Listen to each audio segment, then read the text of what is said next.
Assalamualaikum warahmatullahi wabarakatuh. Selamat pagi anak-anak. Waalaikumsalam warahmatullahi wabarakatuh. Pagi, Bu. Apa kabarnya pada pagi hari ini? Alhamdulillah sehat, Bu. Alhamdulillah sehat semua ya. Selanjutnya, Ibu akan mengecek kehadiran terlebih dahulu. Kepada sekretaris, silahkan dilaporkan hasil absensinya. Kelas 10A hadir semua, Bu. Alhamdulillah kelas ini hadir semua ya. Berarti semuanya sangat semangat untuk mengikuti pembelajaran bahasa Indonesia bersama Ibu. Selanjutnya, Ibu mau berdoa terlebih dahulu. Silahkan kepada ketua kelas dipimpin doanya. Berdoa mulai. Berdoa selesai. Amin. Untuk anak-anak Ibu yang sekarang baru memasuki jenjang pendidikan yang lebih tinggi dari SMP sekarang ke SMA, rasanya pasti sangat senang sekaligus menegangkan ya. Iya, Bu. Ibu ucapkan selamat menikmati masa-masa SMA dan selamat tinggal kenangan masa-masa SMP. Sebelum memasuki pembelajaran, Ibu mau satu orang menyampaikan pengamatannya tentang masa-masa di SMP. Ya, silahkan Sagiah. Masa SMP adalah masa perkembangan dan masa peralihan dari sekolah dasar. Pada jenjang SMP, siswa umumnya berumur 10 sampai 14 tahun yang disebut remaja awal. Kenangan di masa SMP sangat beragam, mulai dari berganti warna seragam dan perpanjangan waktu belajar saat di sekolah. Bagus sekali hasil pengamatan dari Sagia. Berbicara tentang pengamatan, Ibu yakin kelas 10A ini sudah pernah melakukan pengamatan ya. Contohnya mengamati hewan, tumbuhan, lingkungan, situasi, kondisi, atau bahkan mengamati gebetan. Setelah mengamati, nantinya kita akan menulis laporan hasil pengamatan. Tapi, jika yang diamati adalah gebetan, rasanya tidak perlu menuliskan laporan hasil pengamatannya. Karena gebetan tidak termasuk ke dalam kriteria teks laporan hasil observasi. Dari tadi, Ibu sudah menyebutkan banyak kata kunci. Ada yang bisa tebak hari ini kita akan belajar tentang apa? Ya, Afif? Teks laporan hasil observasi, Bu. Benar sekali, hari ini kita akan belajar tentang teks laporan hasil observasi. Sebelum pembelajaran, Ibu akan membagikan satu lembar teks yang berjudul kucing yang akan dibagikan oleh ketua kelas dan satu orang mendapatkan satu lembar ya. Baiklah anak-anak, sebelum memasuki pembelajaran, Ibu akan sampaikan kompetensi dasar dan indikator pencapaian pembelajaran kita hari ini. Kompetensi dasar 3.1. Mengidentifikasi teks laporan hasil observasi yang dipresentasikan secara lisan maupun tulis. Indikator pencapaiannya 3.1.1. Mengidentifikasi isi teks laporan hasil observasi. Sebelumnya di SMP pasti sudah pernah mempelajari tentang teks LHO atau laporan hasil observasi. Namun jika ada yang lupa, mari sama-sama kita ulang pembelajaran tentang teks laporan hasil observasi pada pagi hari ini. Perlu anak-anak ketahui bahwa teks laporan hasil observasi itu bersifat umum, bukan bersifat khusus seperti teks deskripsi. Mungkin nanti hasil mengamati gebetan bisa dimasukkan ke dalam teks deskripsi ya, karena hanya mengamati satu objek saja. Terus, apa Bu yang bisa kita amati untuk menulis teks laporan hasil observasi? Ya, kita bisa mengamati sesuatu yang bersifat umum. Contohnya mengamati hewan kucing yang memiliki banyak ragam jenis. Contoh bacaannya bisa dilihat dari teks yang sudah Ibu bagikan tadi. Anak-anak Ibu yang cantik dan ganteng, perlu kita ketahui di dalam teks laporan hasil observasi terdapat kata observasi.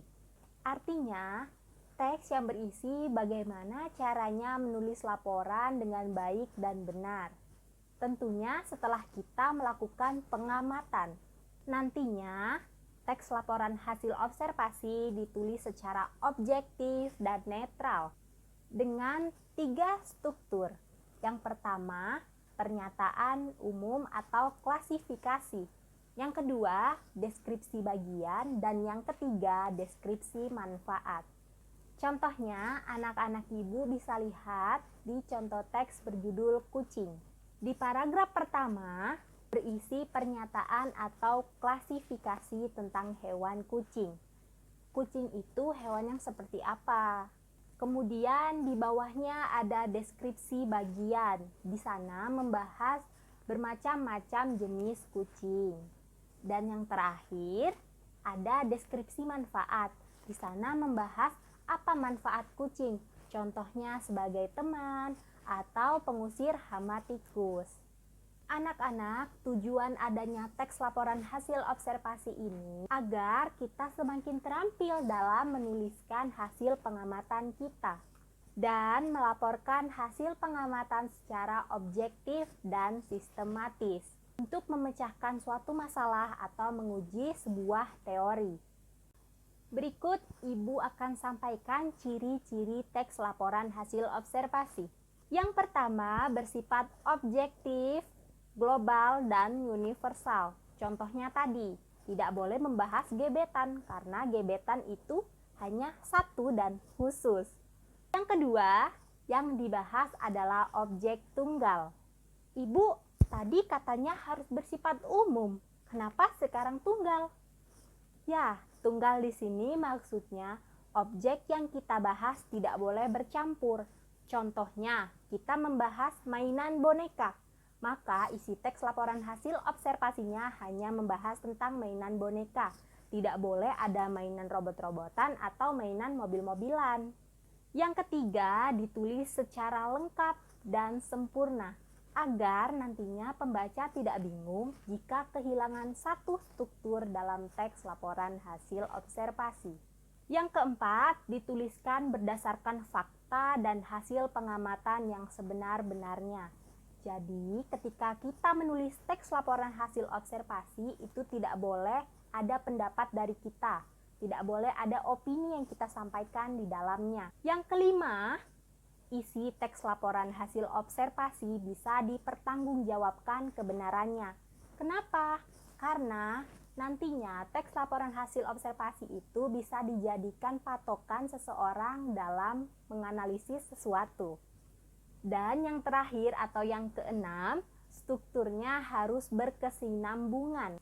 Contoh, pernyataan umum dengan deskripsi bagian itu harus nyambung, harus berhubungan pembahasannya. Kemudian deskripsi bagian dan deskripsi manfaat juga harus nyambung atau berkesinambungan.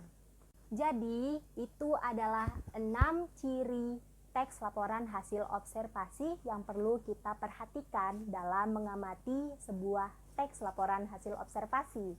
Baiklah anak-anak, pembelajaran tentang teks laporan hasil observasi kali ini sudah selesai Ibu sampaikan.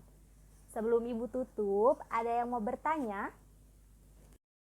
Tidak ada, Ibu.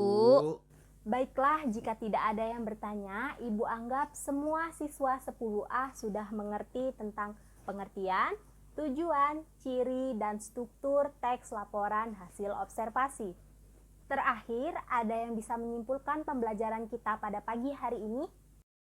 Saya, Bu.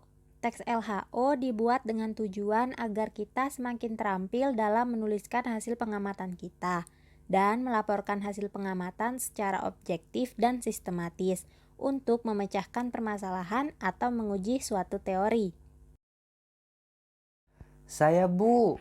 Di dalam teks LHO tidak boleh ada opini dari kita dan harus dengan pengamatan yang sebenar-benarnya. Baik, banyak sekali yang sudah menyimpulkan. Sedikit tambahan dari Ibu, teks laporan hasil observasi itu disusun secara sistematis dan berdasarkan fakta dan hasil pengamatan yang sebenar-benarnya. Contohnya tadi membahas tentang kucing, pengertian apa itu hewan kucing, kemudian jenis-jenisnya, ciri-cirinya, habitatnya, dan yang terakhir manfaat kucing.